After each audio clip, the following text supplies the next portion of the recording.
2021 പറഞ്ഞു 1600 രൂപയുടെ social security pension, സാമൂഹ്യ സുരക്ഷാ പെൻഷൻ ഞങ്ങൾ അധികാരത്തിൽ വന്ന 2500 ആക്കുന്നു.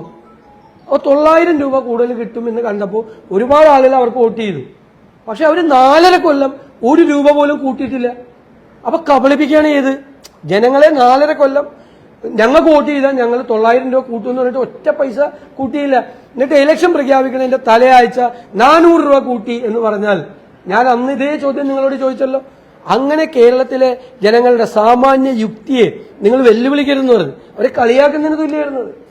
ഇത് ഇലക്ഷന്റെ തലയാഴ്ച. അതുവരെ എവിടെയാണ് ഇവർ ജനങ്ങളെ പറ്റി മറന്നുപോയത്? ഇലക്ഷൻ വരും, ഇപ്പൊ ലോക്കൽ ബോഡി ഇലക്ഷൻ വരും, അത് കഴിഞ്ഞാൽ പിന്നെ അസംബ്ലി ഇലക്ഷൻ വരും എന്ന് ഓർത്തപ്പോഴാണ് ഇവർ ജനങ്ങളെ ചിന്തിച്ചത്. അവർ കൊടുത്ത വാക്കിനെ പറ്റി അവർ ആലോചിച്ചത്. അതല്ലേ പ്രശ്നം. അത് ആളുകൾക്ക് മനസ്സിലാവും. ഇപ്പൊ എന്തിനാ പ്രഖ്യാപിച്ച് 4.5 കൊല്ലം എന്തുകൊണ്ട് പ്രഖ്യാപിച്ചില്ല എന്ന് ചിന്തിക്കാനുള്ള സാമാന്യ ബുദ്ധി അവരെ അണ്ടർ എസ്റ്റിമേറ്റ് ചെയ്യരുത് മലയാളികളെ.